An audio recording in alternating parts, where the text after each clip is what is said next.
Hey, Gray. That's JoJo sneezing in the background, child. She okay? I hope so. Is the baby okay? I hope so. Ask her, child. She's Concern. fine. She just sneezed. Oh, that's how she sneezes? I've never heard. Oh, have I heard her sneeze? Yeah. Well, there you go. She's one of those loud, annoying sneezers. Are you a loud, annoying sneezer? No, you know who has the most annoying sneeze? Who? Jasmine. Do you know her sneeze? When she's like, It's really. it's ridiculous. Yeah. Her whole body flings back. It's like, all right, relax. Take it easy. Yeah, there's two types of people in there. Anyway, if you're on Patreon, you see us. We both looking a little. My one eye is low, and Shanti looks like she needs rest. So let's get cracking. I haven't had a. I Give just me don't the have any makeup pleasantries. on. That's all. No, energetically, your posture, everything just feels like, oh. It's August 9th. I feel like my entire summer is gone. Mm-hmm. I cannot believe that this was it. I lay in bed last night. There's this woman that I follow on Instagram. She's called the People's Oracle, and she does lives. And she's just like a minister. She just goes on these lives, and she just be preaching the good word. She was just talking about how basically we're all in a work cult. We're all in this collective cult of work, that everything, our sleep, our eating, our relationships, are around work. And I just rolled over and cried myself to sleep into a nice slumber. I'm But not laughing. I'm not I'm not laughing. lying. And I was so tired that I couldn't even get a good, pitiful, pathetic crying either. Oh It was God. just It was a even wimpy cry. They're just the it worst. wasn't even like I couldn't even get it in. But I am confused as to whether I should feel grateful for all the opportunities that are coming, or if I'm just deeply under the spell of being in a work cult, of thinking, oh wow, I have more opportunities, more work, more obligations. This is growth. This is self-development. This is an opportunity for me to become a spiritual being by learning how to manage the anxiety and the terror that work growth offers. So that's me over here. You see it on my face. But it's been a lot. It's been since I think it's just been go, and it's not stopping anytime soon. So I'm just I'm tired, and I'm feeling lots of waves of self-doubt and anxiety, more than I've ever felt. I feel very uncomfortable in this moment in my life, and opportunities are bringing up a lot of deep things for me that I'm sitting with and can't really sit with, because, girl, guess what I gotta do? What? Work. Wow, this is crazy. But yeah, that's what's happening over here. Shout out to Black Star Film Festival. That wasn't a shade or a diss towards the work that you guys provided me, because I'm grateful. But shout out to Black Star Film Festival. That you got a glimpse into. That's your first time ever coming to the film festival. Antoinette and I got It to was. interview Tina Ferris, which was really Lovely. lovely And fun. She's fun. and fun. And but that whole week I had been working with them. They finally closed out. So congratulations to all those that helped make that festival what it was and what it is. I saw so many filmmakers just feeling so proud of themselves, so excited to have their work seen, especially by a majority Black audience, and just validated. And it is just a logistical and a project management like wet dream. It's a lot that goes into it, and they do it really, really seamlessly. And so, shout out to them.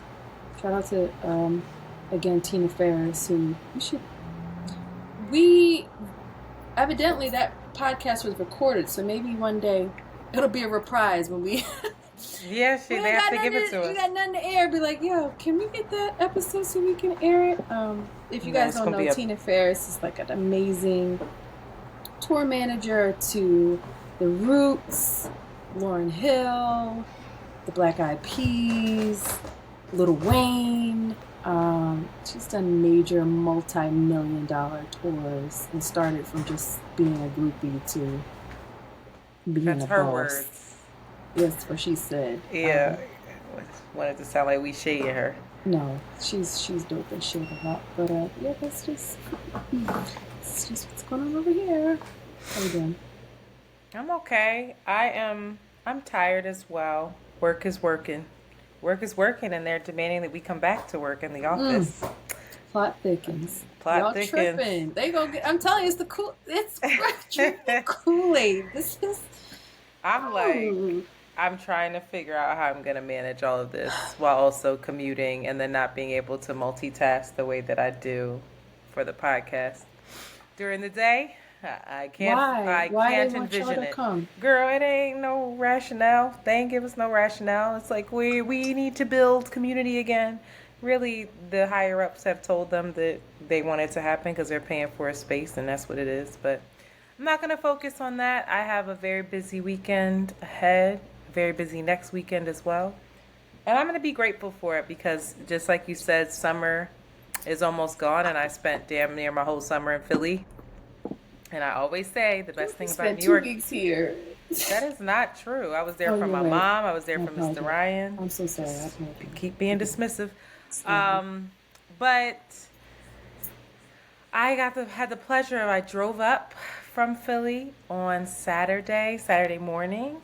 Bright and early, and then I came home, threw my stuff down, put on a dress. The zipper broke. I rushed off to the tailor. He got me a new zipper, and then I rushed off to PVO. And for everybody that knows, or who doesn't know rather, PVO Global is positive vibes only, and it is run by my very good friends Chi, Naz, and Dio, who are lovingly referred to as my Nigerians. This year they had a whole they had a poetry slam, they had a brunch, they had all kinds of stuff. I went to the party, of course, because raggedy, but I just had a time. Just bright colors, beautiful black bodies and beings, seeing folks I haven't seen in a long time. Mandy ended up going, and we just cut up, and I let loose. I think needed to just take a reprieve and let my hair down. And so that's what I did. And I felt really good in my body. And I danced, I sang, I flirted. I just did my thing. And it was great. And part of every PVO, I have a good time. And part of my experience at PVO is that there's a lot of love shown and a lot of they're very affirming.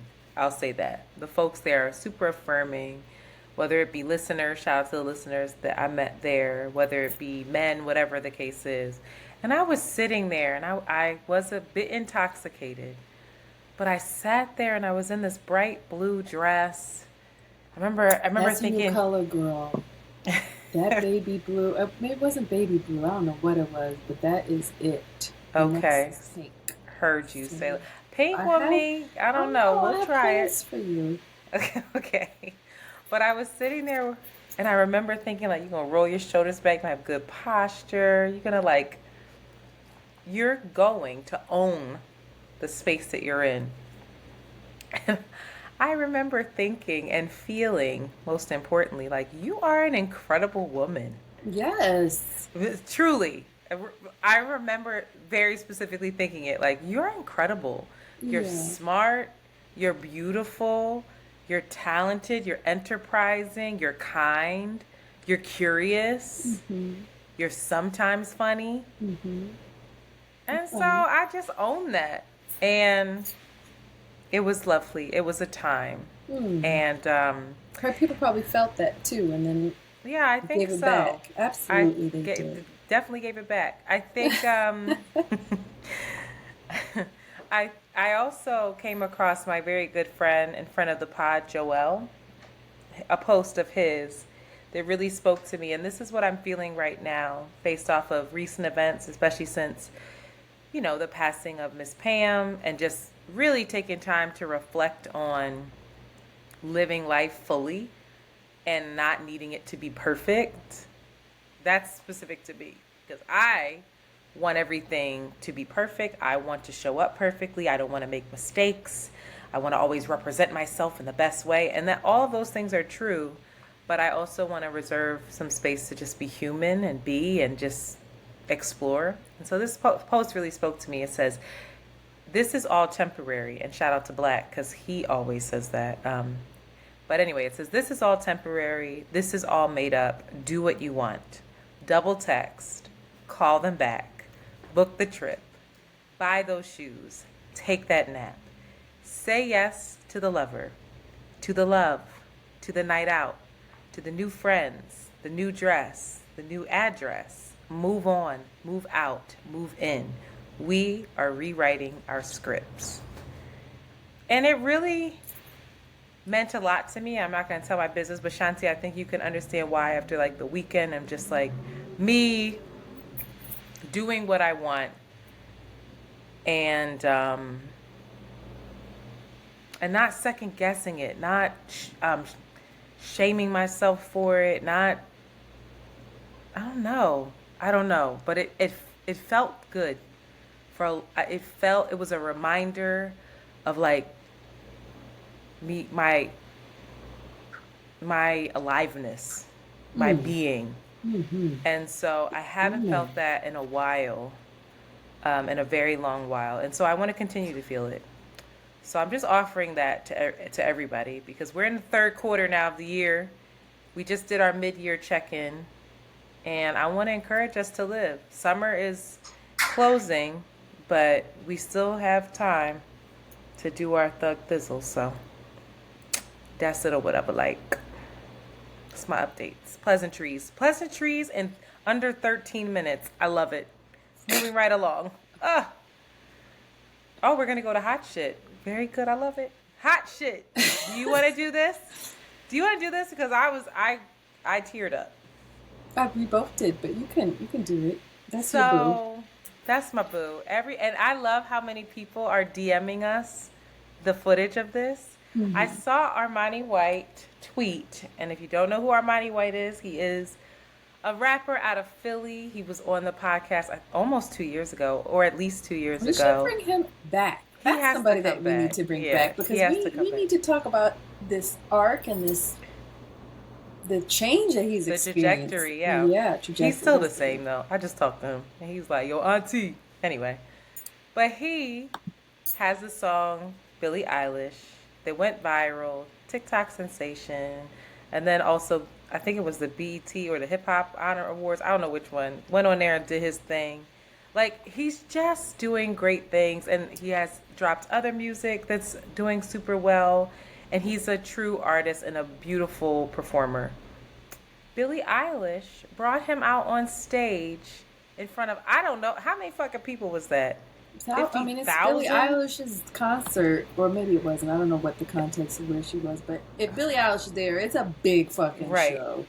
She brings him out, embraces him wholeheartedly. And what you have to understand too is that when he got signed and they were about to release this song officially, it was halted because they were like, wait, we finally got Noriega to sign off on, like Pharrell and them to sign off on the actual sample that you did. But did Billie Eilish say this was cool? And then he was like, oh my God, how the fuck do I get in contact with Billie Eilish? And then he said, like a day later, his boy hit him and was like, bro, go look at Billie Eilish's stories. And she was dancing to the song. And that was all they needed. and then his whole life changes. And so for her to embrace for him to come out there and just rock the crowd the way he did. Yeah, the way, because she was like, you guys know this song, Black Duck, don't big turkey. I was just ruined the Lock lyrics. tucked, a big t-shirt, Billie Eilish. And everybody was Irish. like, yeah. And then the beat drops, and the beat is just crazy, and they start screaming, and then he comes out, and then the two of them just jump up and down, and he's rapping, and I was just like, not making the thug cry. I would have cried right now just thinking about it. I'm so proud of him. I'm so happy for him, and I love how he doesn't act too cool to be excited about it. He talked about how he can't get over it. He can hardly sleep. He cried. Did you see how he almost went out early? And then they had to he realized they had to pull himself back because he was so excited. We have to bring him on. He's the epitome of black boy joy. And I love it. And if y'all are not hip to Aramni, he's a great person to follow online if you want to feel good and great energy. Yeah. Great music. And just beautiful a good person, entertaining, brilliant marketing, just and kind. Truly checks in on me, calls me to say, "How are you feeling?" You got people in high places. Keep get to that. Bad day. He's just your child. Anyway, all right, go ahead, girl. Hot shit. Your man. Listen.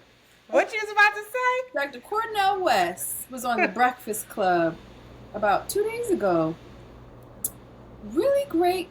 I think everybody should go listen to this interview. It was a really, really wonderful interview. And he addresses and talks about, the possibility and the threat that he is in stealing Democratic votes and, splitting that and making it so that the Republicans win. And he answers them very thoughtfully and,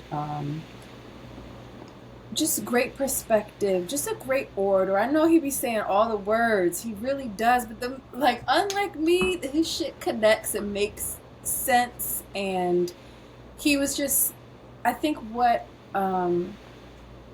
was so undeniable about that interview was his bravery. He's a brave man, and he talks about collective cowardice. He talks about the collective cowardice of the Democratic Party.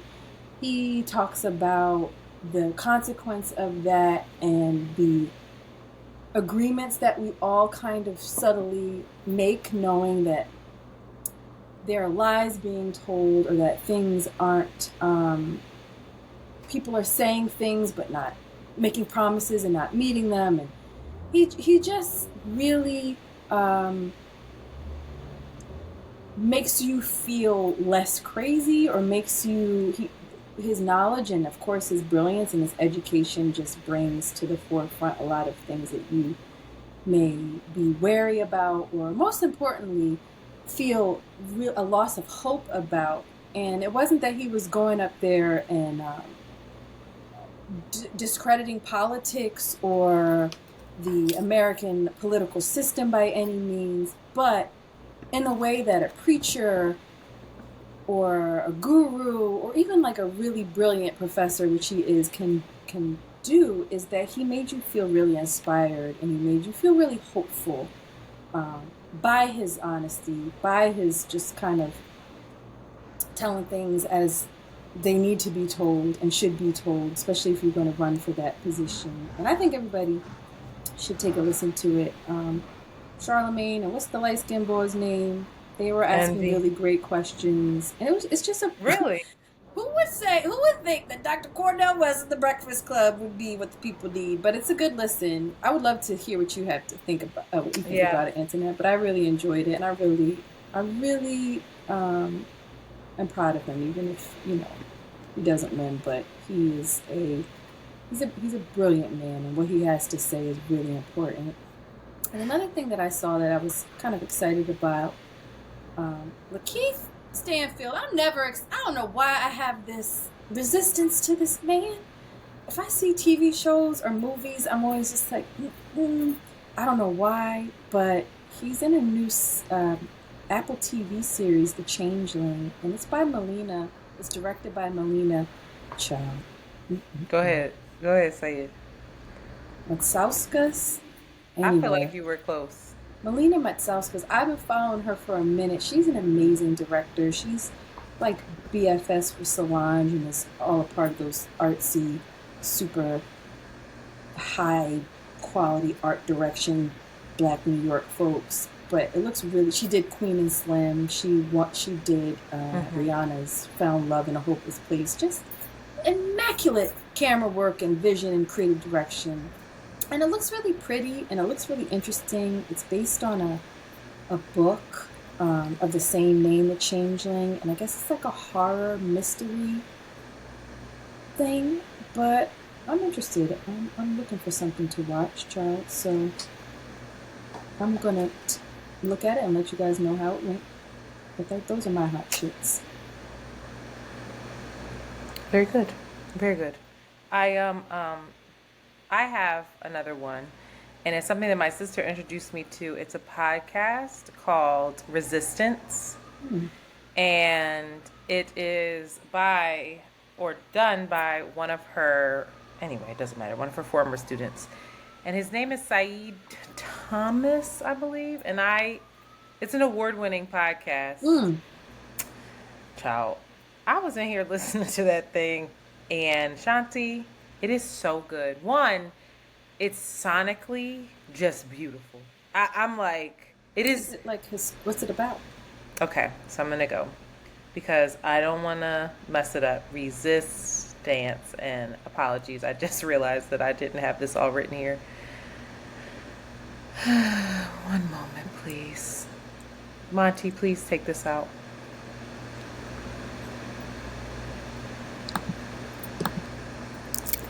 Thank you. My shit is so slow. Okay. Ready? So, Mm-hmm. Monty, right when she says, "What's it about?" This is where I'd like it to come in. So, I'm reading this from, it was originally a Spotify podcast, but it's on Apple now as well. Resistance is a show about refusing to accept things as they are. Stories from the front lines of the movement for Black lives, told by the generation fighting for change. And I listened to an episode called, it's about his mother, which is just, Shanti, you have to listen to it. Um, what is it? Beyond Borders? Hold on. Oh, I'm struggling today. Now I can't find it. But anyway, it's an episode about his mother and yes, borders between us, excuse me. And his mother passed away, and there seemed to be some unresolved, not tension, but just there were unresolved aspects of their relationship. And I believe he said he was from Sierra Leone, so she came to the United States, and then she came back, and then he came to the United States. Like, so there was a lot of separation between the two of them, and it's just so, it's brutal in the way that it's told, Mm. brutally honest. She passed away from cancer, but the way it's told, it's so evident that he's a storyteller. It's so evident that he's an actor. It's so evident that he leads with his heart and the way that he's telling the stories and the sound effects that he uses. It's just, I completely understand why it's an award-winning podcast, and I'm looking forward to Oh, getting I more can't into wait. it. But I'll send you the link. I recommend that everybody, at the very least, check that episode out. That episode aired 12/23/2020. So yeah, Is it something that Jolie can listen to as we're driving up to New York? I think so. Yeah, Okay. yeah, absolutely. Oh, wonderful. It might, it might be something. Some aspects of it might go over her head, But that's but good. it's definitely something that I think that you can expose That's her what we're to. going to listen to, Kat. Thank you Yeah, for that. and Another it's brief. podcast. It's like 30 minutes, 40 minutes. So check that out. But also, please check us out. Rate, subscribe, review, share. Do all the things that you've been doing to help support an independent podcast such as Around the Way Curls. I think it's very interesting that there are some people who don't realize that we're independent. What?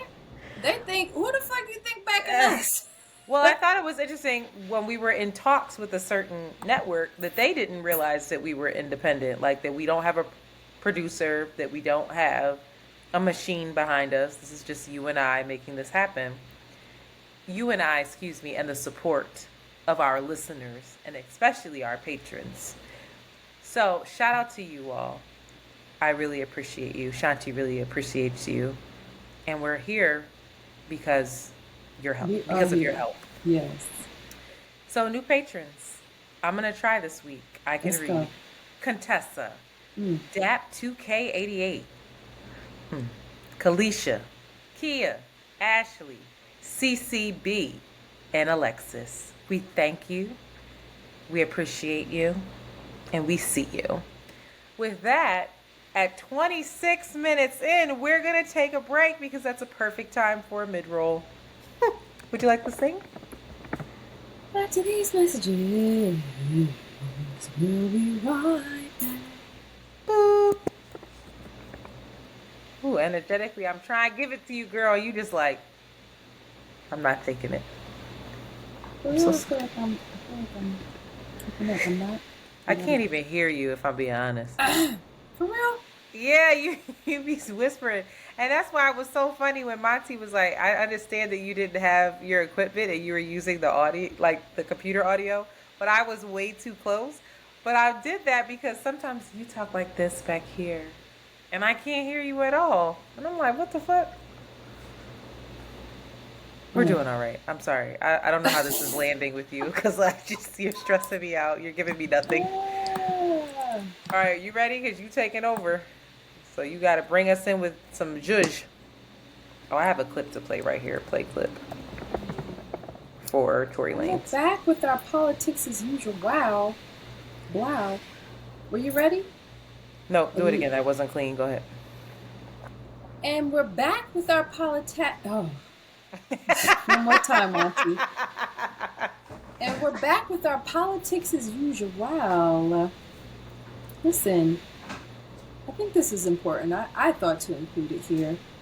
The FDA approves the first ever pill treating postpartum depression. Okay. For those of you who don't know, 10 to 15% of new mothers suffer from postpartum depression. That's 1 in 7. And 1 in 10 dads. I didn't know that men suffer from postpartum as well. That's the first time in looking that up that I saw that. Right now, there is an existing treatment, but it's given via IV, and it takes 60 hours, and it's $34,000. You gotta be a sad, very wealthy mother to be able to afford and also have the time. 60 hours? Through an IV.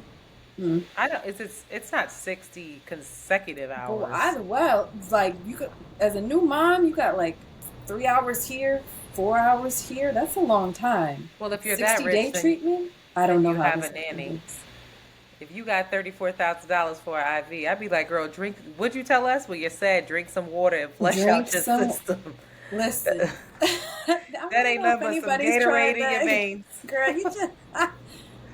Anyway, this new pill, of course, they haven't said how much it's going to be, but the hope is that it's for the regular mothers out there. The trial was successful. A lot of people felt better within days.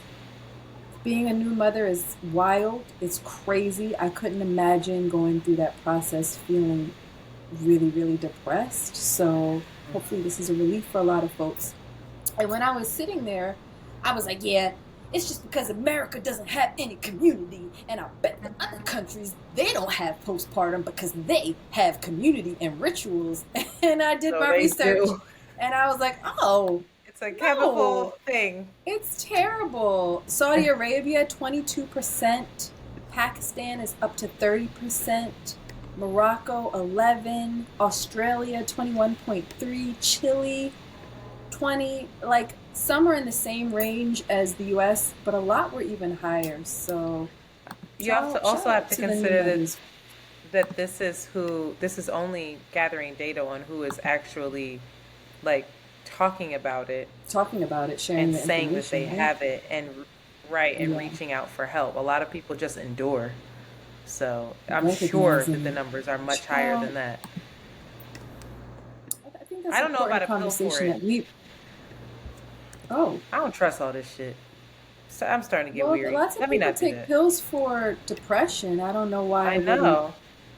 do this. It's probably, I mean, that's my thing is like, what is the difference in the depression of the neurological effect of the brain of like somebody that's dealing with depression and then postpartum depression? That's actually really interesting to research. It's not something that we've talked about on the podcast. Child, I don't know if I was depressed after I had a child. I was just going through a lot. Like, who knows? Like Yes. that, it's quite possible. I I never think experienced the extreme of like death or wanting to hurt my baby or not like waking up in the morning. I was just like hit with a Mack truck. Like what?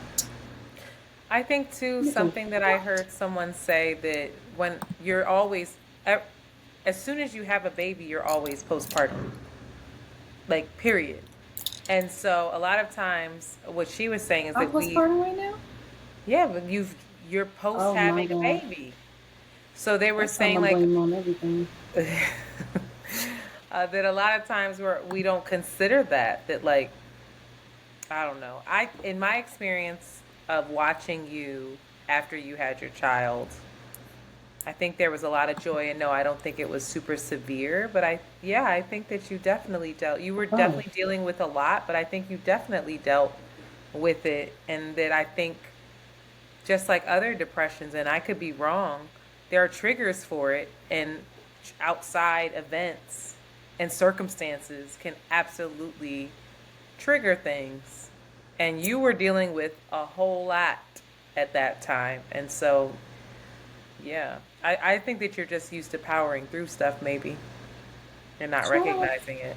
Shout out to all the new mothers out here in this very moment listening that are dealing with the confusion and the heartache and the guilt and the shame that comes with having these hard, lonely feelings, conflicting feelings. I hope that you're getting the help that you need and that you're not alone and that there is hopefully, I think, something on the other side of this. So shout out to yeah, shout out to women that have gone through that. I think it's something we should even talk about on the podcast. Have some folks come on because not a lot of people talk about that. It's always in passing rather than in the moment or given some skills or just the encouragement to talk about it in the moment and get help. But all right, FDA, good work by you.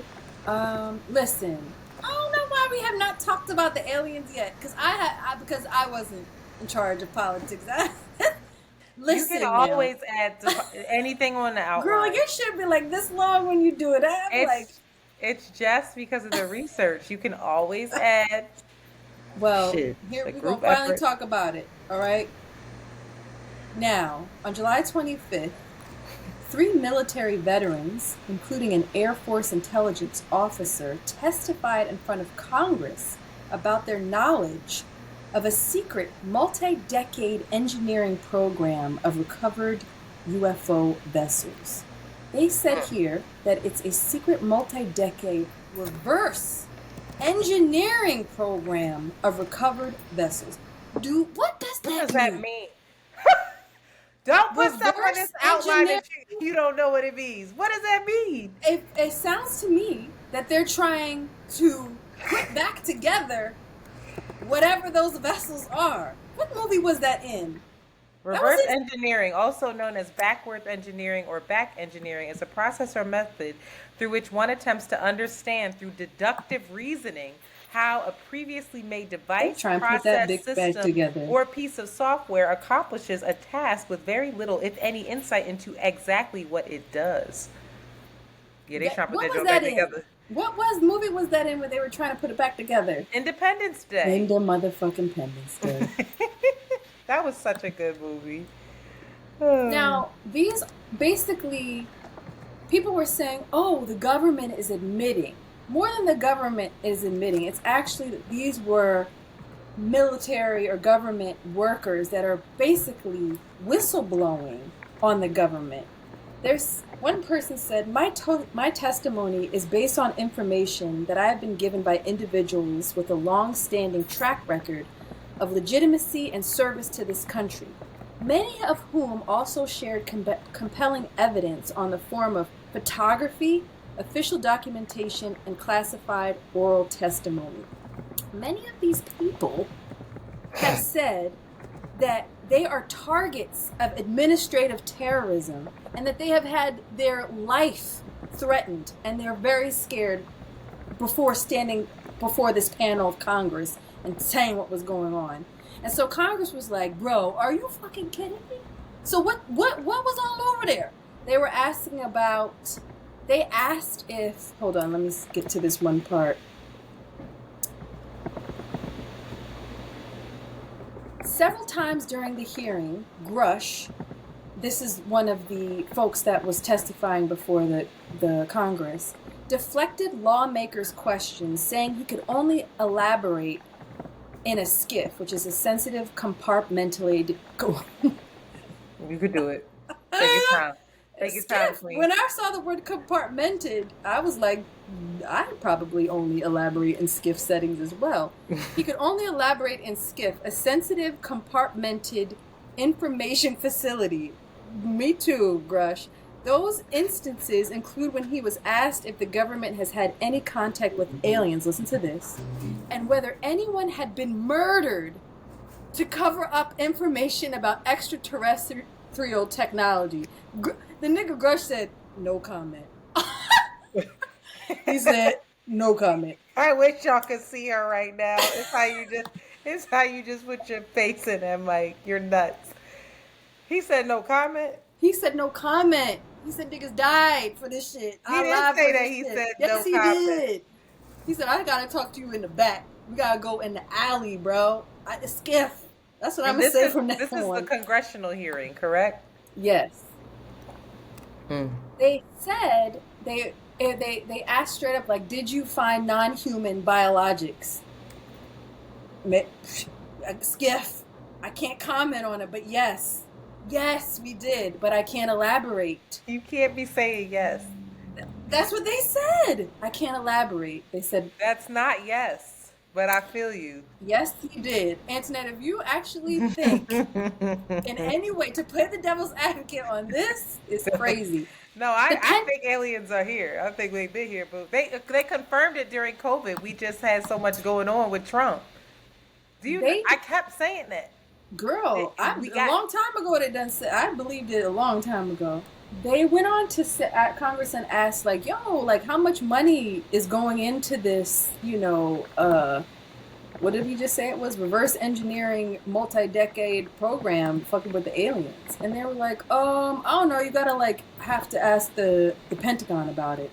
And then some congressman was like, well, the Pentagon, I can't trust them because every year we give them an audit and they fail by billions of dollars. The Pentagon fails the audits by billions of dollars. And then the congressman went on to say, and me, if I miss $2 on my taxes or something, I'm in trouble. But I guess it's just a different game for the Pentagon. Why the fuck do you sound like Tiger King? That's how he said it.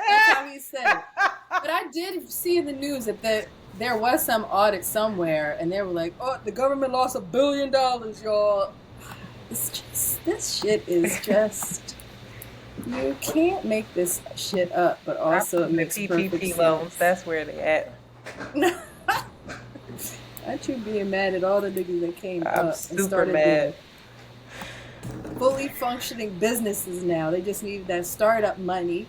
They just needed the capital. They just needed the capital they didn't have access to. But listen, these aliens, I pray to God they're more advanced and more intelligent than us, and that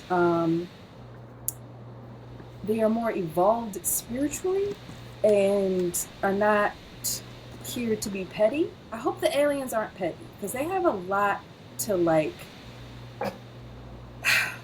We got a lot to fuck around and find out with aliens. So I pray that they're like almost like a wiser older brother or something, like, or a parent in how they handle it. It's like, are you guys still doing that? Oh, well, that's silly. I'm gonna let you play this out, but maybe stop destroying your own planet and inhabitants.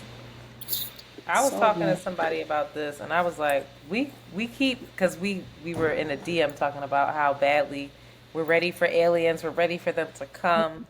Earth is ghetto, humans are ghetto, and it dawned on me, like, what if the aliens come and they like Blueface and Krishan?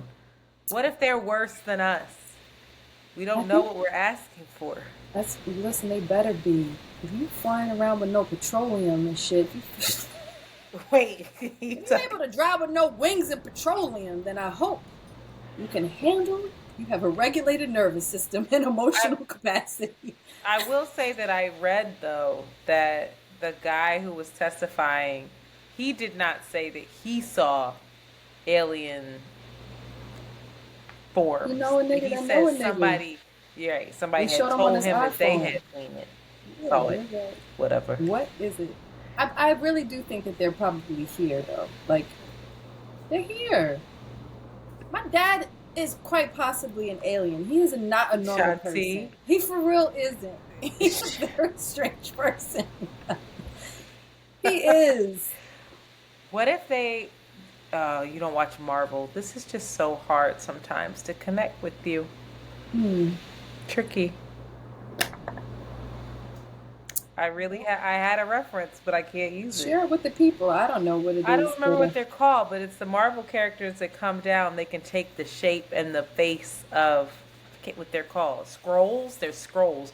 What if the aliens, sorry, Blue, can you please stop? Please. Just find something to make as much noise as possible. But what if the alien, come here. What if the aliens are like that, where they come and they can just like look at you and they can just take on your life form? girl, I would not be surprised. They probably doing that shit. Beyonce probably an alien. Some ain't right with her either. Beyonce might. That would not surprise me if we She found out that she's is. I'm not of like, this world. girl, this can't be real. Like, you got to be. If there are aliens, I'm assuming that you want to make contact. No, I'm cool. I want to know about them, but You like, don't want to make contact. I don't know. I'm It shocked by depends. that. If they're not petty, if they gonna help me, yeah. But if you're just gonna sit here and watch this, if you're doing like God and giving us free will and shit, I'm not interested. I want you to force me to reach my potential and to understand everything and Wait, to what? evolve out of this grotesque meat bag that I'm in. I think that this is directly related to how you're feeling right now. You're feeling overwhelmed. You're questioning decisions, and now you just want somebody to tell you what to do. Yeah, tell me what to do. Get me out of this. This is the ghetto. Give me something called certainty and complete But understanding. if the aliens are coming here, then I'm wondering, like, is it worse where they're at? Like, why are they here? I think that they're like, all right, let me see. Let me tell you something. Here's what I think. Right? We are part of an ecosystem, Uh-huh. right? If the water's heating up, the algae's overblooming, the fish are getting fucked up. Hawaii's just a mess. You saw Hawaii's Hawaii? fucked up. Whoa, she went from algae to Hawaii. Exactly. You see how Hawaii's fucked up, right? Which is fucking up Texas. It's an ecosystem. Everything is affected, right? Uh-huh. So that should even expand out into the universe, right? The ozone is being eaten up. Aliens are like, yo, it's hot as shit now, or you fucking up whatever. You're impacting this, whichever areas are closest to Earth in our galaxy that we're in. I don't even know how the small to big works. Is it a planetary system, galaxy, Milky Way? I don't understand how that works. It's quite infinite. That was But already really good, what you just said. either way, they might be like, yo, what is going on? You guys are messing something up. And they're coming down there to say, you guys have to get it together because you're fucking it up over where I am. And we don't like Oh, this. so you think All the way that down to the algae.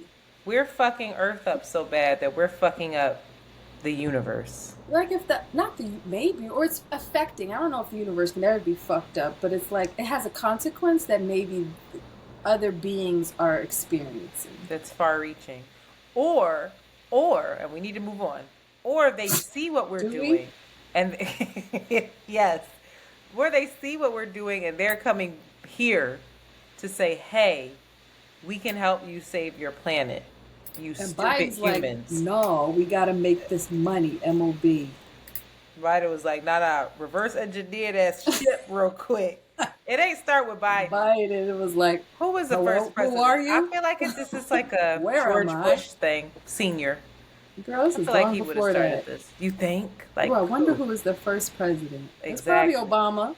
No. It was definitely. How you gonna say before George Bush senior and then It blame Obama? was Obama.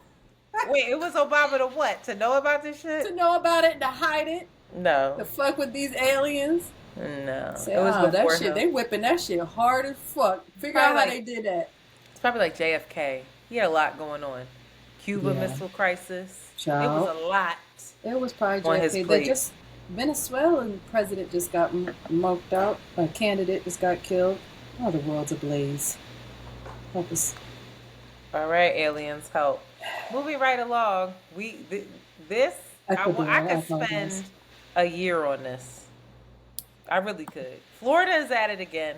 We're gonna move on to pop culture, but I'll be remiss not to bring this up, and I really want this to be a larger conversation. People are sounding the alarm on the supplemental curriculum created by PragerU.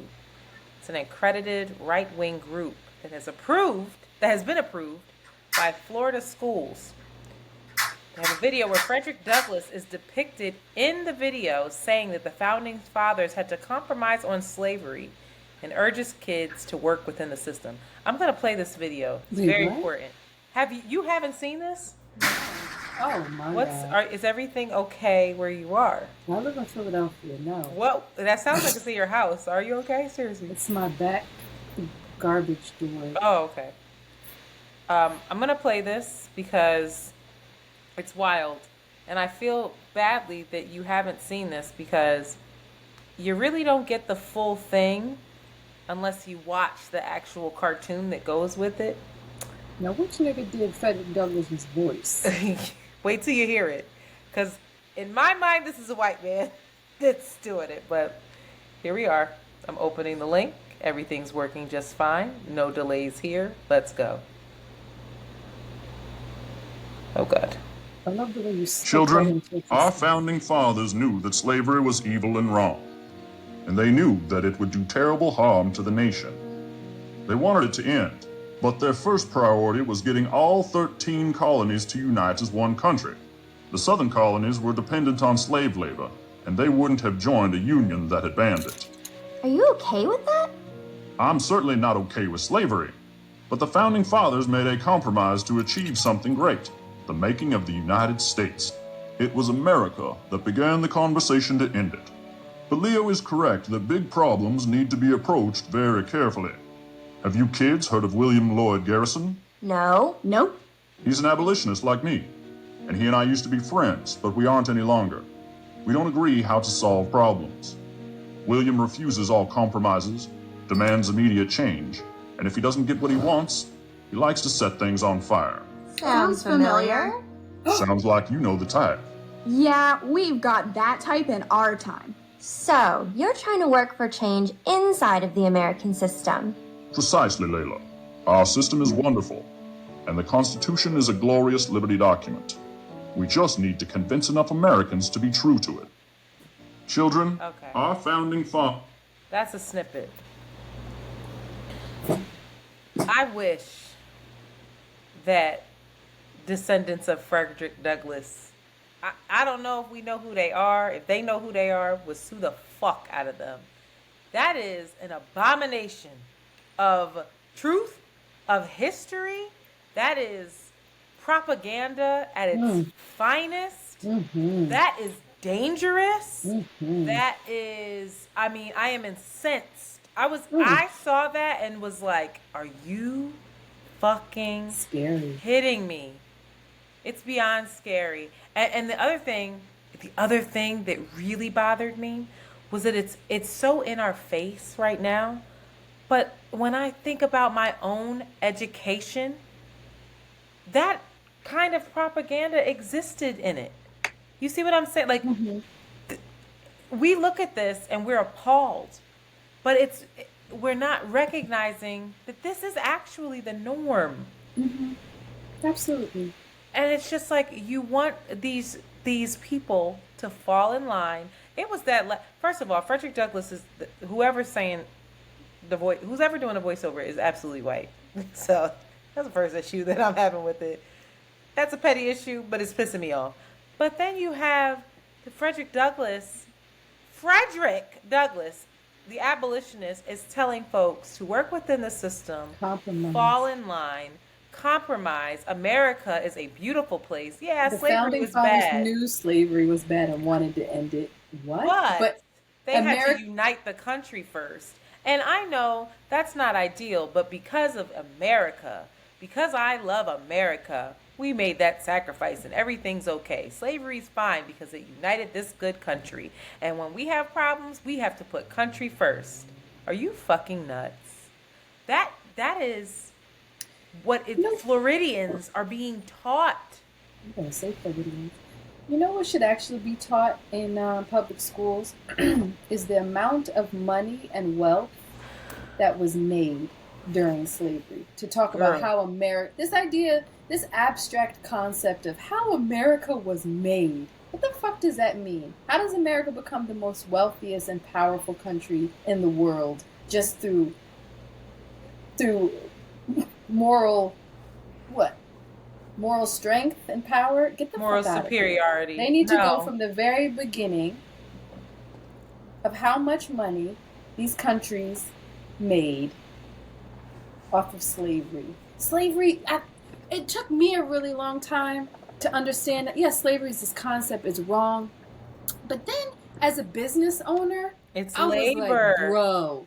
Imagine if you ain't got no cost of labor.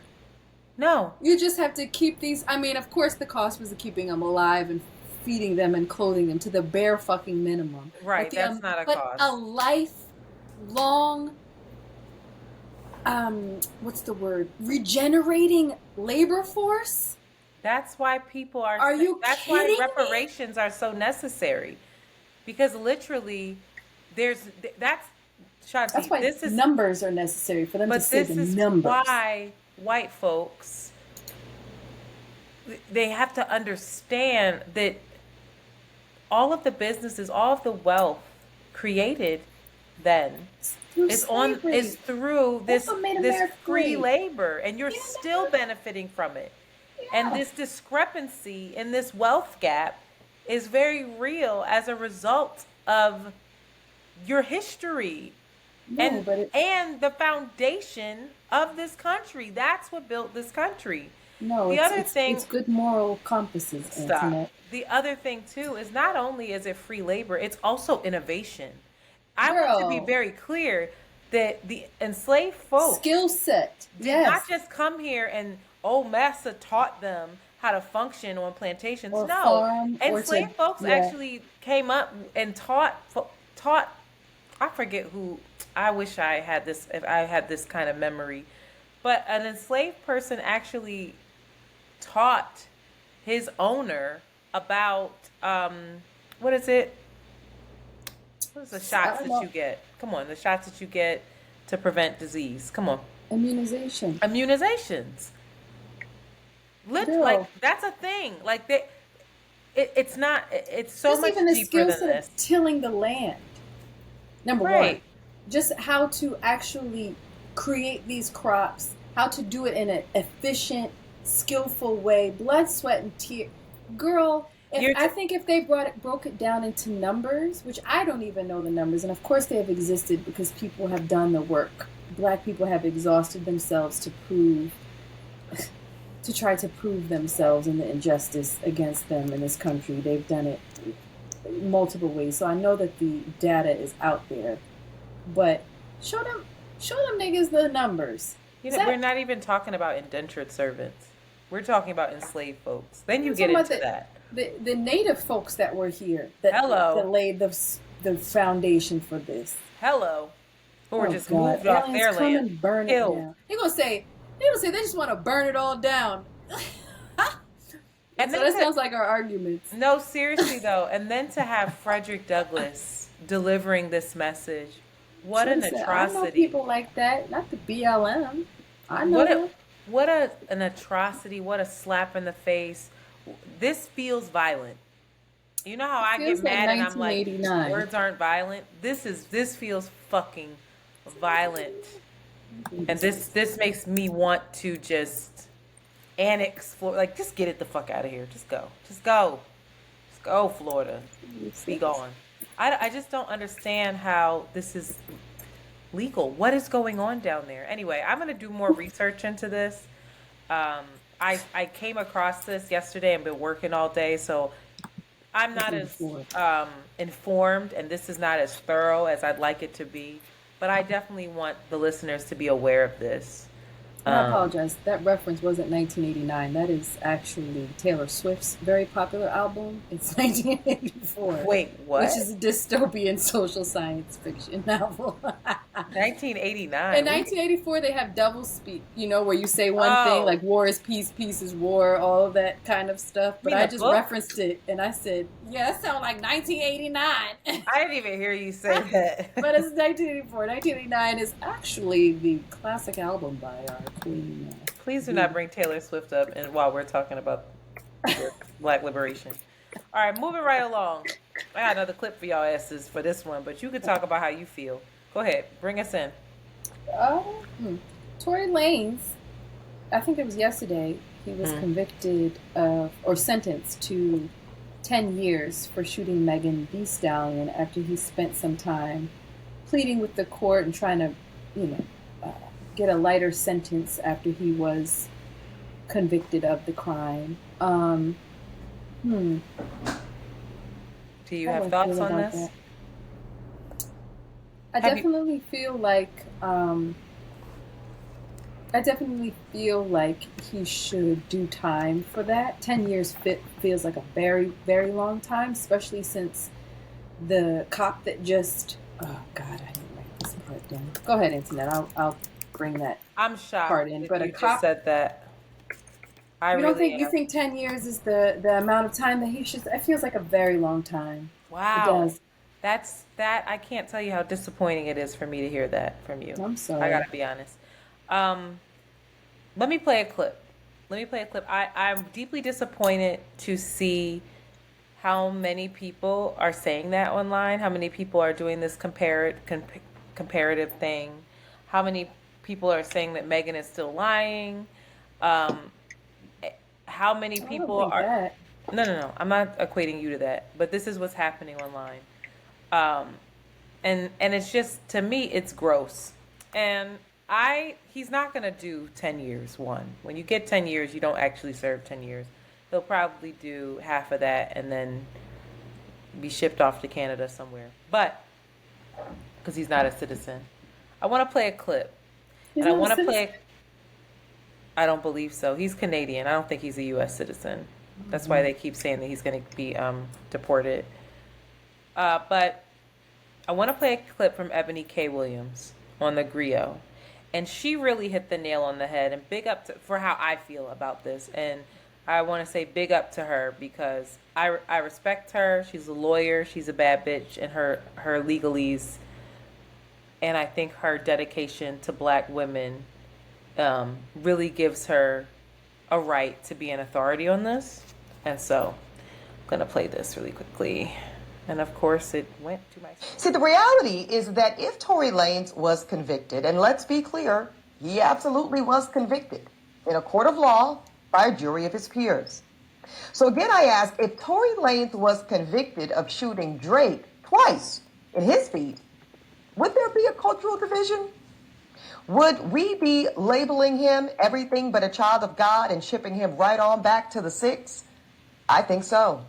And likewise, if Tory Lanez was convicted of shooting Britney Spears in her feet, again, I say, even the black community would likely be solid in the position that it's real crazy for a black man in America to think that he could pull an assault with a deadly weapon on a blonde white woman, let alone a super famous one, and get away with it. Now, yes, there would likely be some hate to see fam go out like that commentary from some of us, but I suspect that the general consensus would be that he made his bed hard, thus he would have to lie in it. But oh, let Tory Lanez be found guilty of shooting a black woman in her feet. And even after an actual trial, where we heard from expert witnesses, we saw ballistic and other forensic evidence, and the trier of fact found him guilty on every single count of the indictment. And by the way, if that wasn't enough, his efforts for an appeal were also denied. One would think that that type of fact-finding would leave Megan Thee Stallion completely vindicated on all fronts. You would think that after that guilty verdict, after 3 years of being doubted, ridiculed, and harassed by her own people, you would think in this moment, finally, the entire black community would be offering this black woman our apologies, our most sincere love and appreciation for Megan showing us what it looks like to stand up for herself and for all black women and black girls who suffer violence and harm, no matter where it comes from. I want to say, too, that it's not just the shooting, that, like, his behavior during the trial and before the trial is also a factor into his sentencing. His being told to stop talking about the trial, stop this and that, and he didn't do that. His behavior, while his coercion of trying to get people to lie on his behalf, is also factored into this. So it's not just he shot her. It's also he shot her. It's also he acted a rank-ass fool. His father acted a rank-ass fool. Did he write a song or create a... Right. He basically made her life a living hell during the process. And then during the trial process was also berating the judge. He was being a smartass with the judge. His father was being a smartass with the judge. All of that kind of stuff is going to impact sentencing. That's all I've got to say. I have no problem with him getting 10 years. Him getting 10 years has nothing to do with other people having lighter sentences. That's his own thing. I'm not going to sit here and compare the two things. I get it. We need to be abolitionists. We need to figure out another way,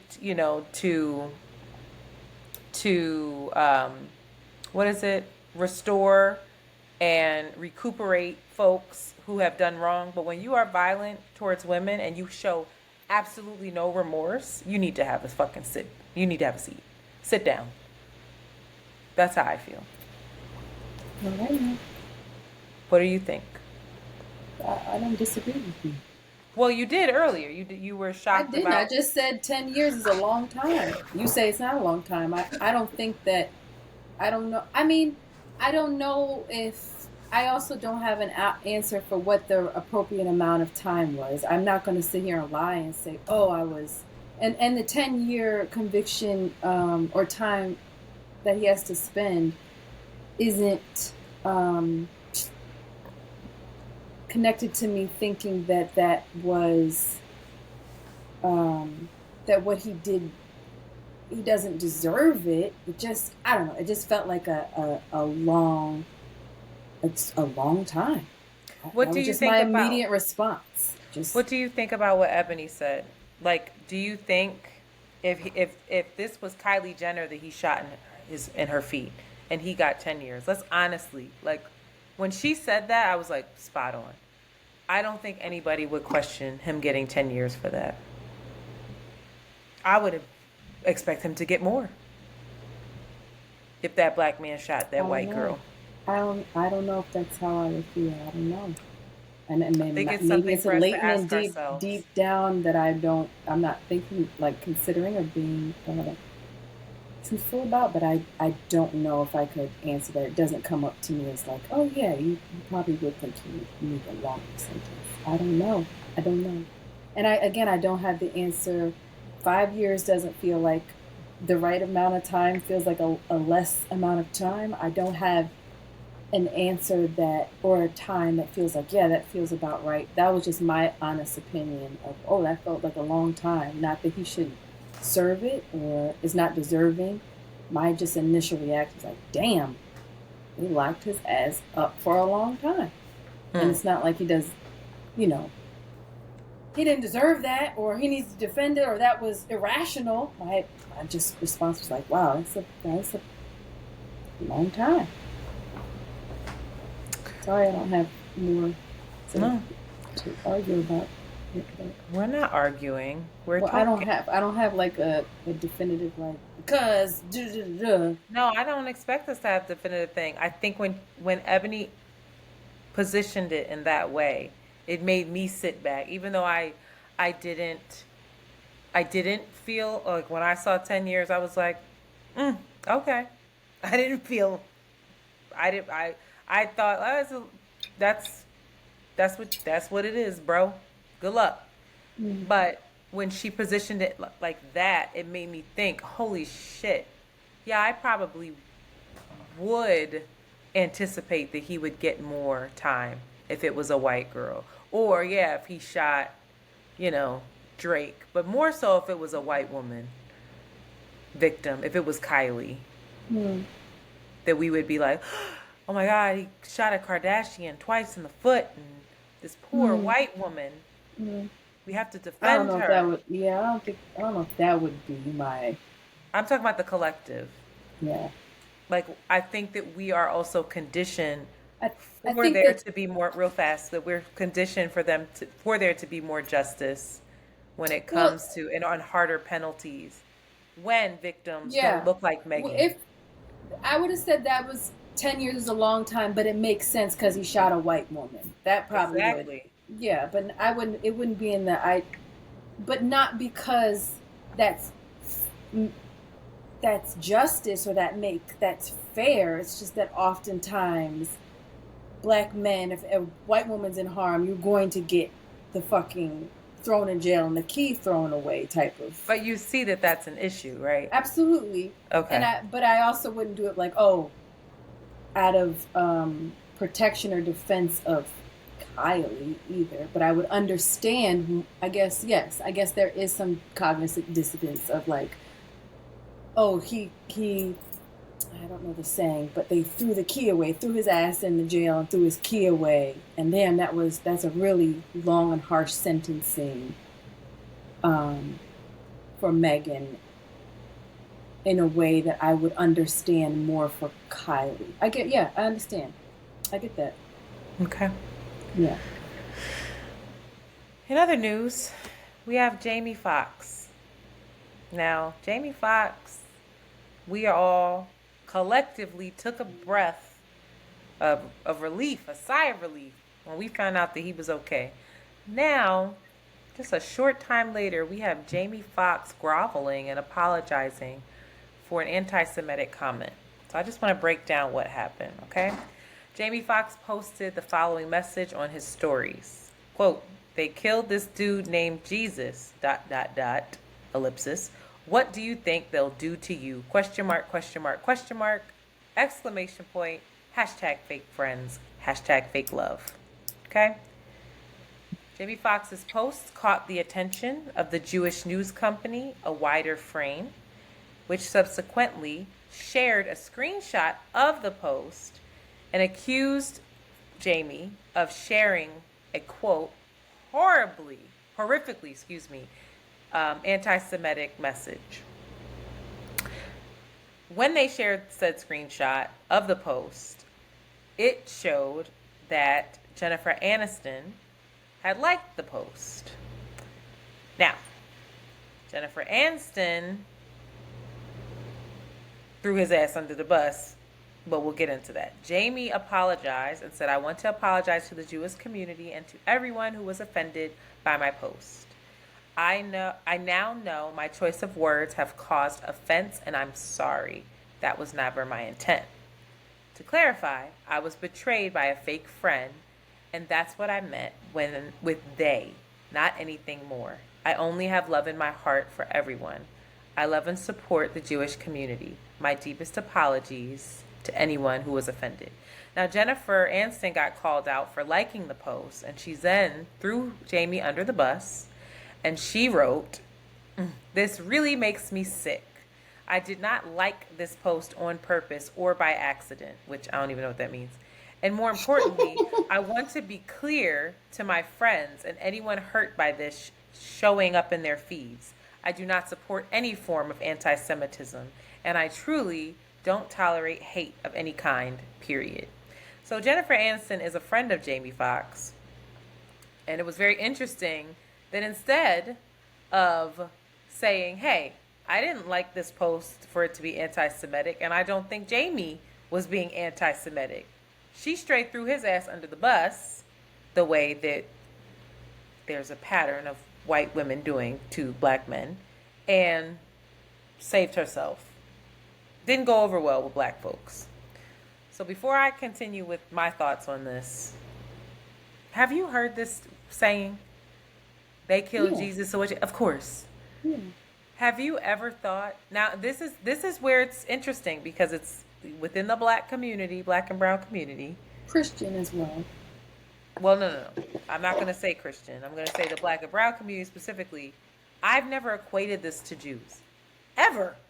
I've only thought of it, the they being, child, if anybody would kill that kind ass man, these raggedy ass people that we live amongst, then what do you think people will do to you? Anybody will betray you. It doesn't matter how good you are. It's a reference to Judas. Right, but it's not. But my point is, within our community, it's not a reference to Jewish people. No. So I think that's the first disconnect here. But go ahead. I think to a lot of Christians as well, it's a connection to Judas as well.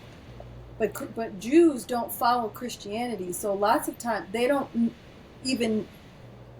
know the stories of it at all. They don't follow Christ. So maybe they were thinking, I think they were persecuted because of, Jews are super sensitive to that because they were often kicked out, and that's been like the scarlet letter A that's been on them on the collective from a long, long time ago. It was like, you killed Christ. Yeah, not just kicked out. They were targeted, killed, slaughtered, and just made to just persecuted for years. Right. So I could understand. I don't understand, but I can see if it were how it could be taken out of context. Right. It doesn't make sense. Because he definitely said fake friends. Like, it was very clear he said fake friends underneath the statement. Right. I think this is really highlighting how much of a disconnect there is between the black and Jewish community and what a strained relationship there is, and I want to delve into that. But first, our homegirl Candace Marie Benbow, she had a really great post about this. She wrote, "Two truths existing at the same time. Duality, baby. Jamie Foxx is an amazing human being. Jamie Foxx said nothing wrong. They killed/talked about Jesus. What do you think they're going to do to you is very much a black cultural expression. And they, for us in this context, has never meant like anything about Jewish folks. It's meant the people Jesus was close to betrayed him, just like you said, Judas.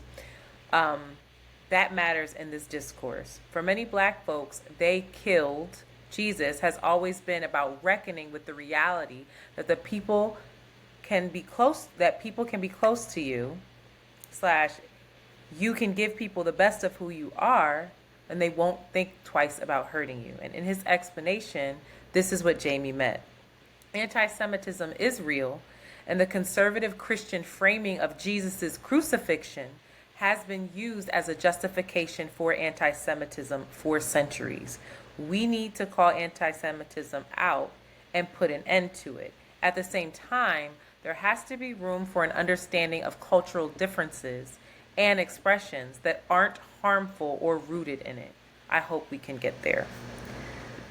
So, I was listening to Higher Learning, and they had, I think this last episode of Higher Learning, where they had the interview with Rabbi Dr. Ari Lamb, was probably, in my opinion, their best episode yet. It was so beautifully done, and it bridged so many gaps. And the conversation was just, it was productive. It was effective. Really, Yes. it was. Yeah. And some takeaways that I got from it, because I was really angry by this, because I think I was angry that Jamie Foxx had to grovel for forgiveness with something that was deemed anti-Semitic, and it feels like that Black folks usually have to grovel for forgiveness when there's any sort of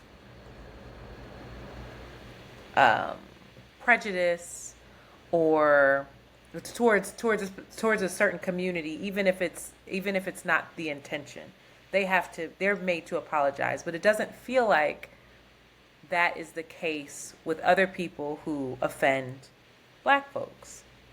And it feels like that's the case because Jewish folks have a proximity to whiteness. So anyway, Van and Rachel get to talking to Rabbi Dr. Ari Lamb, and he talks about how there are a lot of practices within the Jewish communities, especially Orthodox Jewish communities, that commemorate atrocities, like we were talking about, experienced by folks within that community for being associated with the folks that killed Jesus. So within Jewish practice, there are days where they literally get together. It's a holy day, and it's to commemorate all of the atrocities experienced by Jewish folks.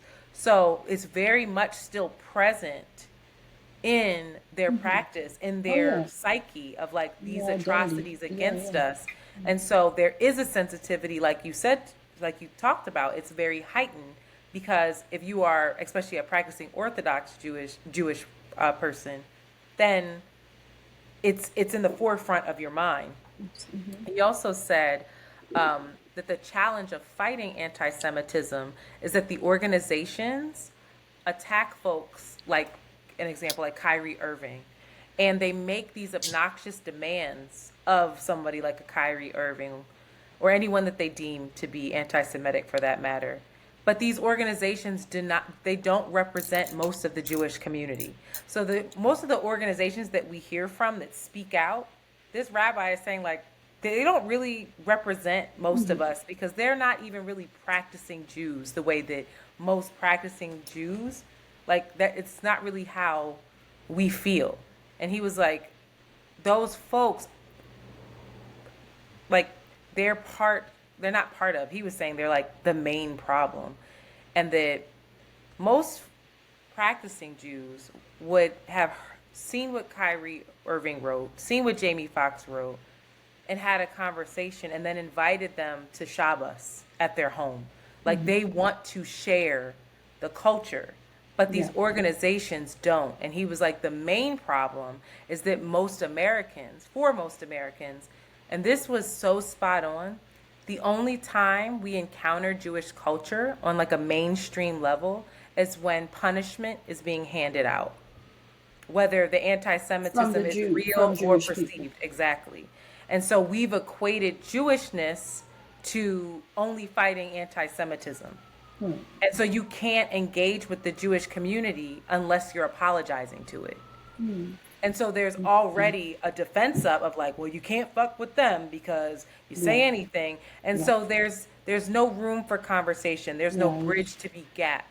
I mean, and there's separation between them. Yes. And in my mind, I thought to myself, oh my God, yeah, my only interaction with members of the Jewish community or the Jewish community is when somebody got to fucking apologize because they didn't say something anti-Semitic. And it's like, I don't even know who you are. I don't know how you practice. Like, you see what I'm saying? Or it's this heightened version of what are the Jewish folks? A lot of them live in Williamsburg. What are they called? Acidic The Jews? Hasidic Jews, where we Very look at orthodox sects. very Yeah. orthodox, where we Yeah. have these notions that they are Yeah. cults, that their community is dangerous, that they're only Yeah. oppressing women. Like there's no understanding, and in many ways, both communities, Black and Jewish, are protective of their communities from one another, and so they're like, nah, you're not gonna come over here, you're not gonna come over there. We'll leave you alone. You leave us alone. That's that. And so the conversation was so rich. And I just encourage folks to listen in on it. It was beautiful. And I really enjoyed that guest. I really enjoyed, I just enjoyed the conversation. But it was eye-opening for me of how much work I think I need to do in terms of educating myself, and recognizing that, oh shit, not all of these organizations represent No, the of course communities not. well. Yeah, of course not.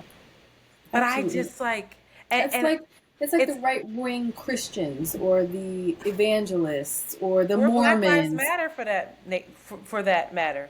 They don't represent Uh-huh. all of Black and Yeah. brown people Yeah. of this country. Yeah. I fuck with it, but you see what I'm saying? Like Mm-hmm. the woke, that's what this woke agenda is fighting against. Mm-hmm. It's just it was just so interesting about how polarizing everything is.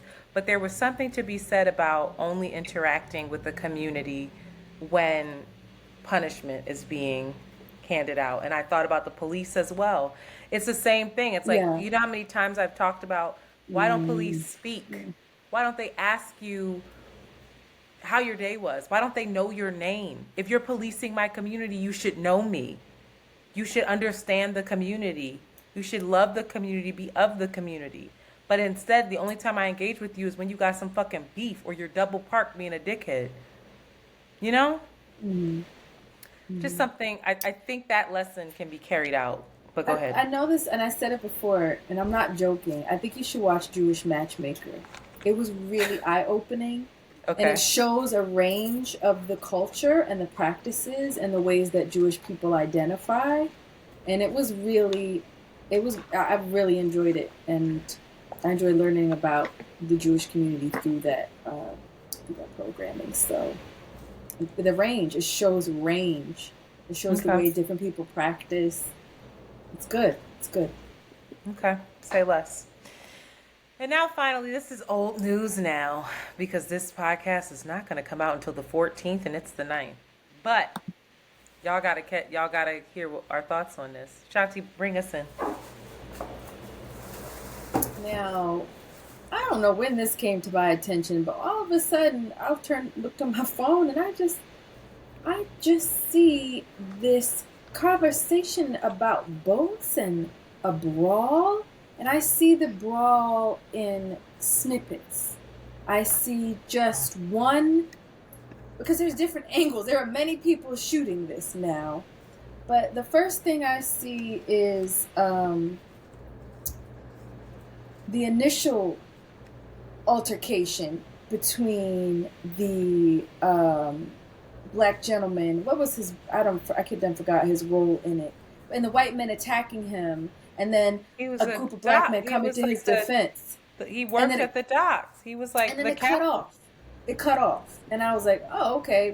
What's this all about?" And then you throughout ain't the see day, the full video. no, I had a lot going on this weekend, so it just slowly developed, and then I started seeing the different angles, and then I started seeing the longer videos of it, and the story started piecing together. Because first it was just presented as a brawl. I kept hearing something as a brawl, and I don't like to see fights online a lot of times, and I didn't know what the context was, and I just saw black and white people fighting, and I was like, I didn't like it. I wasn't that interested in it. But when I started putting the pieces together and understanding what started the fight and what it turned into and why it was such a melee of punches and kicks and chairs, it was a beautiful symphony of protection, loyalty, self-defense. I said, oh my God. And it took me a couple times to watch it and really put it all together. And then I cried. It really touched my spirit. I said, wow, that's what went down. And the black people on the interwebs were so happy, so proud, so excited, so ingenious in their memes and their interpretations of it and their reenactments of it. And I said, what a moment, what a time to be alive. But boy, oh boy, you can't make this shit up. You just can't make it up anymore. I was with Jade, Crystal, and our girl Jasmine eating, and I was like, y'all see this? And I'm watching it, and like you, I don't like fight videos, but something, I was like, what? When I saw the full video, that's why I think I was like, I didn't turn it off. My eyes started to water when that young man jumped in the water. My poor man, yeah.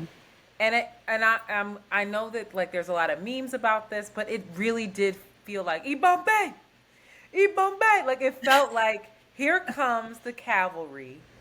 Yeah. And it was like, I don't want to watch another video of a fucking black person being beaten. They could have killed him the way they were beating on him.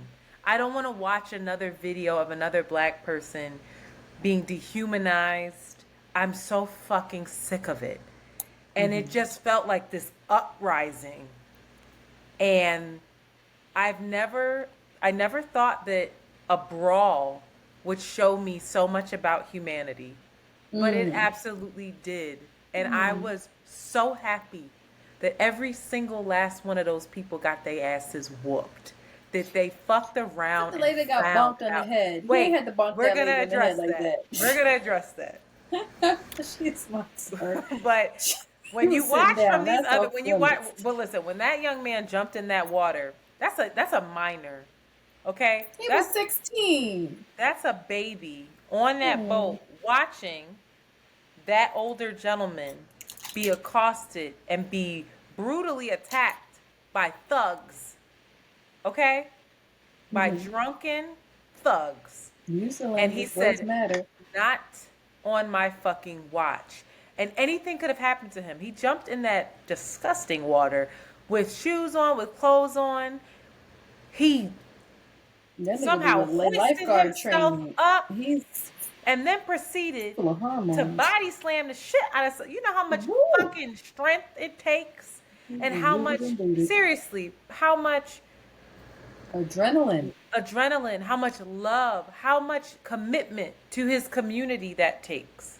Seriously, that was really fucking beautiful. That was a young person who was like, this is an elder. No, you not. Yeah. No, the fuck you're not. And when he went over there, he didn't know the people were going to meet him. He was going to be outnumbered. He could have went over there and got seriously hurt, accosted, killed, but it didn't matter. And to me, it felt like, in my mind, it was like, this is what a revolt looked like. It made me think about ancestors. It made me think about like when people said enough is enough. And I know it was very interesting how many people, it was like 6 or 7. I was like, oh, shut up. How many people were like, I'm really shocked that you're celebrating violence, especially violence against women. Yeah, I am celebrating violence. There's people in my DMs I don't even know. Just listeners, followers. Yeah. Especially men. It was interesting that a lot of men were saying it. It's like, these respectability politics are very interesting. But yeah, I am going to celebrate this violence because sometimes, many times, change is made through violence. You got to fuck around and find out. Hello. And then to see all of the other crew members join in. Now, the one guy, that lady was on the ground. In the red dress. He didn't need to hit her with that chair. He was in the moment. We weren't there. We don't know what the hell she was saying, and she was throwing some blows. If you watch all the different angles, sis was getting busy, and that's why her ass was on the floor. But throwing them people into the water, and then the boat's name was Harriet too? The symbolism. Are you fucking serious? And then it being in a location that was so prevalent in the slave trade. That's where our people were fucking traded like cattle. It's that present, past, future shit. But Shanti, It's you that know time warp type shit. Listen, do you know that 2 hours before, sisters were on that dock and they had just given an offering to the ancestors? Did you see that? I did not. That's what I'm telling you. They dressed in their white, doing the same thing we did for Miss Pam in the river, giving an offering to the ancestors with their flowers, with their fruit, 2 hours before that happened. I mean, I get chills. I get chills thinking about it. That. Send me that video. If you can I will. It's on Twitter. I get chills thinking about it. Really, because I think to myself, wow, look at how fucking powerful we are when we stick together. Look at how, and it dispels so many myths. Black people can't swim. Fuck out of here. Fuck out of here. Why would you say Watch that? it work. I mean Why it. would you just say that? It dispels black people don't stick up for one another. And then to have the mayor charge the heard white that. folks, watch us work. I live for it. I fucking live for it. Now Gary's the one that was with the chair. The police was wilding and wielding that chair, the my police. It was caught up in the moment. He didn't know. He was just First of all, swinging it. him wielding that chair, I'm not mad at it. I'm not mad at it at all because let me tell you something. He said, bonk. If you fight me, I'm not fighting you fair. I swear to God, I'm grabbing whatever the fuck is around me and I'm getting busy. I'm not squaring up. If I have to square up, fine. But don't let me be walking my little cart home. I got a metal cart now because my other one broke. I'll pick that cart up and fuck you up with that. Mm-hmm. It was one of the most beautiful things I've seen in a very long time. A symphony, an orchestra. I watched it. A great choreography. I swear to God, I'm not trying to be funny. I swear on my life, and you can see my face. It stirred something up in me that my limited vocabulary does not allow me to explain and express the pride, the joy, the love, and the satisfaction I got from that. Yeah. It's like, finally. You got your Marvel. Now you talk about white people saving the world. You had your black people saving the world. It was that effect. feeling. It was Endgame when Cap is down. I'm dead serious. You think you're laughing? Cap is down. His shield is cracked, and he's decided. He straps that shield on his arm, and he's like, "I'm about to fucking die. I'm about to die fighting." Oh boy, why I can't remember his name right now? I don't know. Thanos. I know that. I'm about to die fighting Thanos, but I'm going to die on my feet. And then you hear on your left, and everything. Shut up, Antoinette. I know you're making it funny, and I'm not trying to be funny. It is funny and it's serious at the same time. This shit is everything. It was Arya. It was Arya flying through the air to kill the fucking Night King. I'm like, oh, it was that. It was the triumph of good versus motherfucking evil. That's what it was. Yeah. It was triumphant. Mm-hmm. And I am so proud of those folks. I need to see that shit in slow-mo with some girl.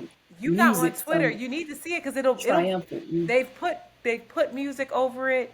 They've made all kinds of remixes and things. And I love to see how many white people are celebrating it as well. I said, very good. Very good. I'm glad that you understand that y'all deserve to get y'all asses beat at this moment. Good job by you. I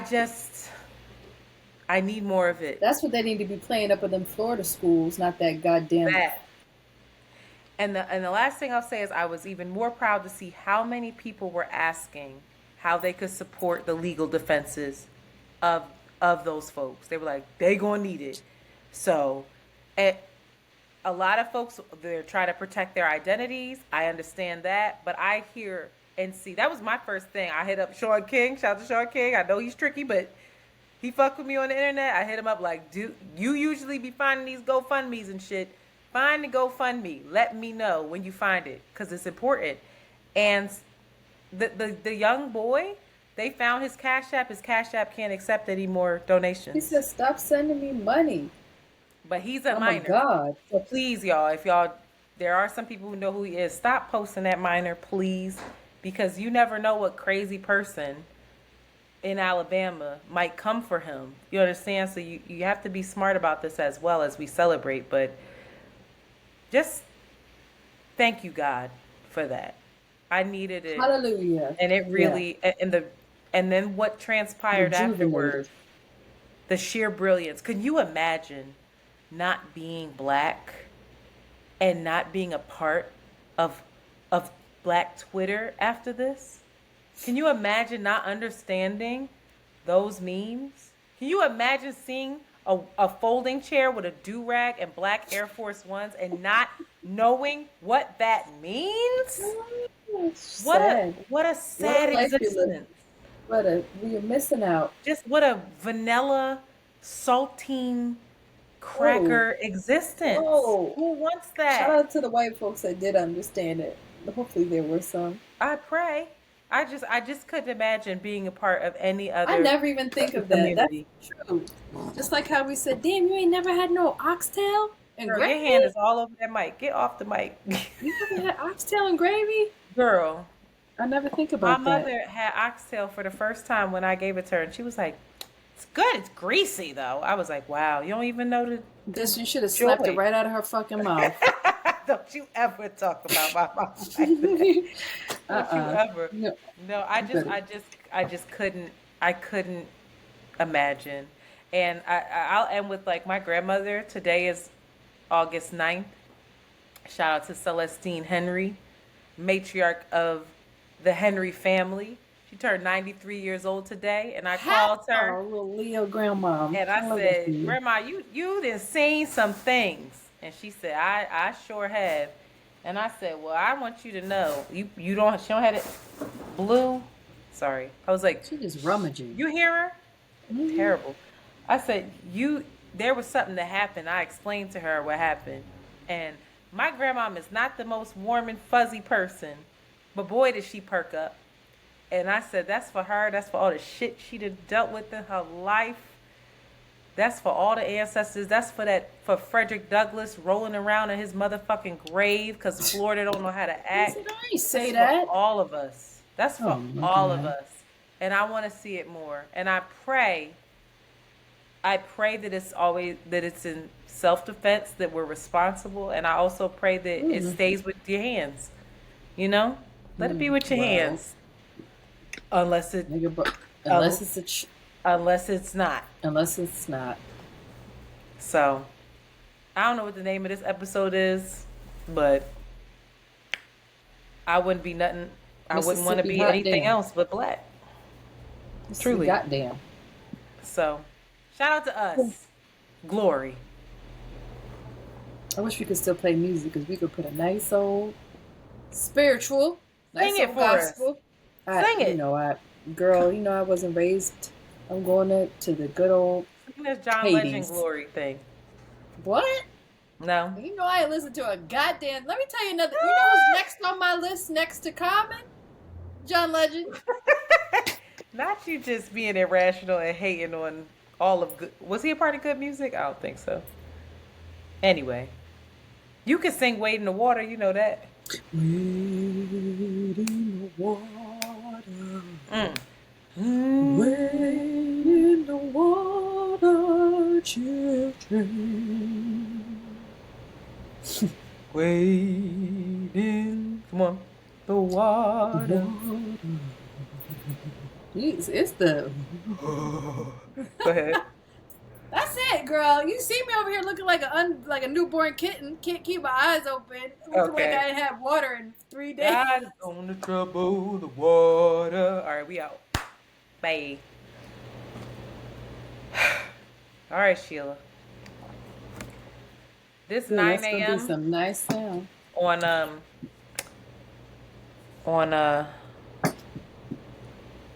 Saturday is gonna be awful, but we're gonna do it.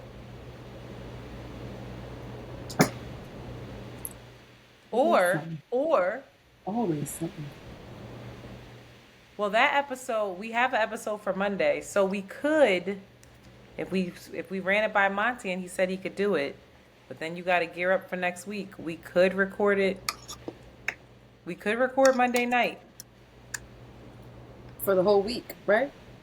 No, that Oh. all the information would be late. We will record Monday, the one episode for Thursday, and then we would record Thursday, and then you got a break. Think about it, because that 9:30 a.m. is going to be rough for me. Yeah, because I'm going to be getting home. I have to drive home on Friday night from New Yeah, York. that's a bad idea. Do you want to try? Speaking of which, Queen, Wait. Do you want to try Monday?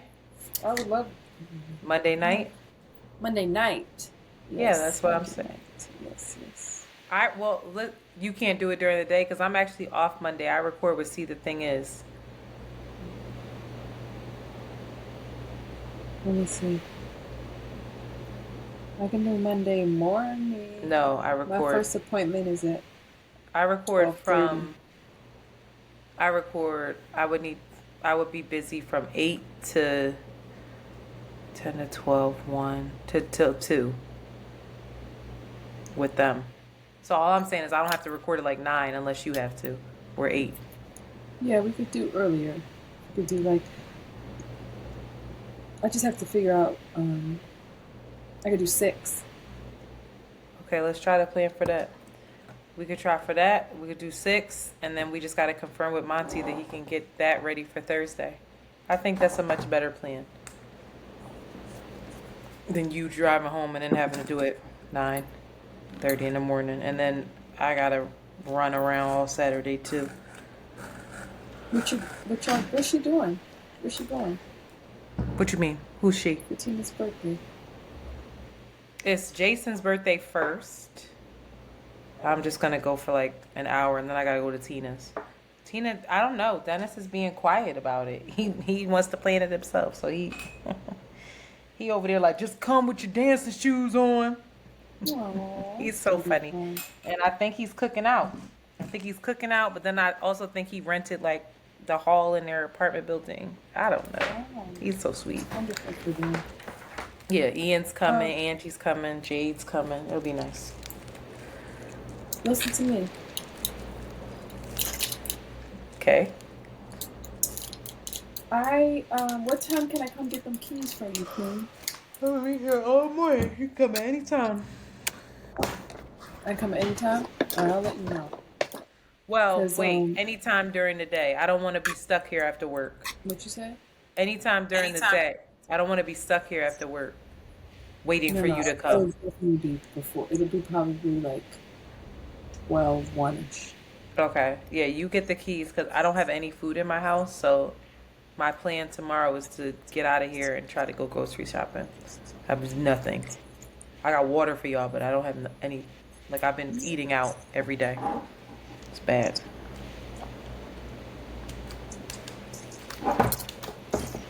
But, And then I you don't and have- her are running around all day? it's supposed to rain, which is just like terrible. It's all just terrible, and I don't have the capacity to figure out what to do. So, Is it supposed to rain tomorrow? Wait, was tomorrow when you and her were gonna like run around in New York, or you got to set up tomorrow? I have to set up, but it's only in the morning. It's only from 7:30 till 9 is my time that I can get in there and set up, and then the rest of the days. Yeah, for it's us. supposed to rain all day. So that's pretty gay. Can't say Here, something. watch JoJo. I'll be back, Antoinette. She gonna be bored as hell because I'm be working, and I need to clean up for y'all because this house ain't right. So I need to get off of here and do the Thanks for Patreon letting stuff. us stay. I'll hit What? you up. So thanks for letting us stay over. Yeah. So if you're running around, I don't know, maybe you could take the car. I just would need it to go grocery shopping after work at like 6:30. I don't know where we're going, so I have to take a moment to sit. So my plan is just to roam around and let it come to me, but And Jade's watching her which day? The next day. It takes me. Okay. All right, Sheila, go ahead, go to bed, and then I got this stuff. But first, please upload your stuff. Sure. All right. All right. Bye. Oh my God.